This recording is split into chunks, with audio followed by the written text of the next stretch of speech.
Alright, what's up? Right away, I'm giving Space Marine 2 a 9 out of 10. You should go get it right now if you can.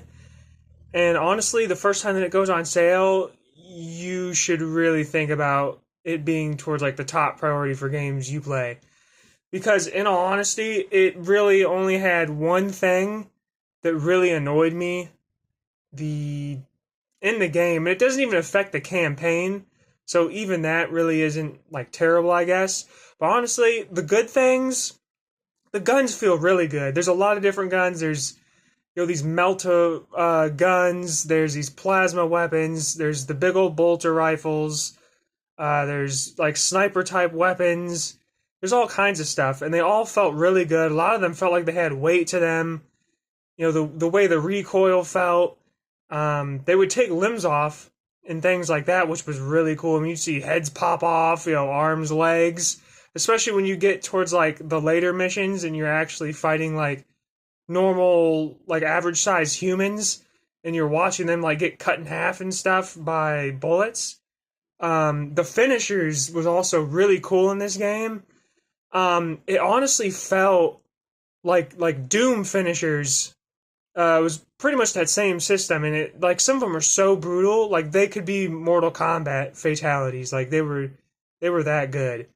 And also for the combat, like the melee combat, I didn't expect the melee combat to be anything than just press buttons and see the same moves like over and over again. But it's honestly actually a little bit more in depth than that because each melee weapon had its own move set and it could be like mixed and matched with both like different kinds of different kinds of light attacks, and different kinds of heavy attacks.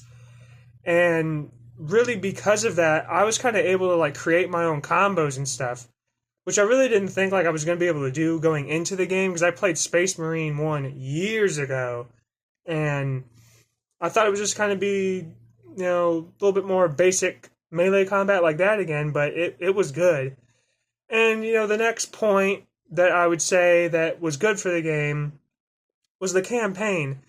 It wasn't too short, it wasn't too long, it was just right, and honestly, it was fun. It had, some cool boss fights, it had really good cinematics, and the story, I'm not going to talk about the story, I don't want to do spoilers, but the story was definitely like interesting enough. It wasn't amazing and it wasn't bad, but it was decent. And really, the last really good major point, in my opinion, was the customization. And this is more so in like the operations mode, the co-op PvE mode.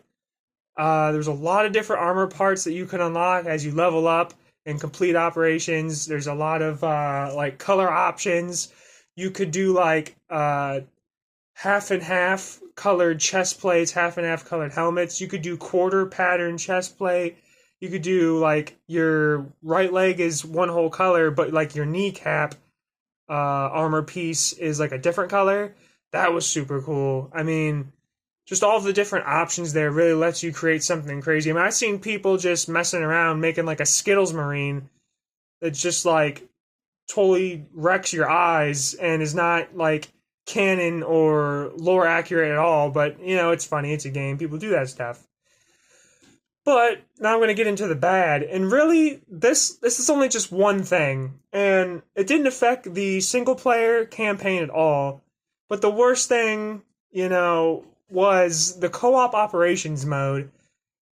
And the co-op operations mode is still decent, but man, let me tell you, when I was level 1 on like any of the 6 classes, there's a cat here, he's having a good time. Hey buddy. When you're starting off in the co-op operations mode, even the easiest difficulty, you can get absolutely destroyed. Because, in all honesty, man, against the Tyranids, you can lose half your health in like 2 hits from the mid-sized enemies. And if you get, like, there's times where there'll be like 4 to 6 mid-sized Tyranid warrior enemies around you, you could easily die on the easiest difficulty in like 3 seconds. And honestly, the other issue that like as hard as the Tyranids were, the other issue was that the operations that had the Chaos enemies, people weren't even doing those ones sometimes. Like, if I was hosting a co-op lobby and I selected one of the Chaos enemy operations, people sometimes would join and they would just leave right away because they didn't even want to deal with it because the Chaos enemies are that much harder. And I've seen a patch where they fixed it a little bit, but it's still rough because yeah, the ranged enemies in the co-op mode can also notch like half your health, and you mix that in with the mid-sized melee enemies, I mean, you could just get bursted down in no time. But overall, man, this game, I tried not to hype it too much over seeing the trailers, gameplay trailers, stuff like that. But this could be game of the year, and wouldn't even have a problem with it. So I'd say if you like the review, like, subscribe, all that stuff. You know, I'm a newer channel. This is going to be my first review on the channel, and yeah, I'll see you guys in the next one. I am probably, well, I don't want to say what I'm going to do next. I don't want to say it in concrete. But thank you for watching. Like, subscribe. Peace out, everyone.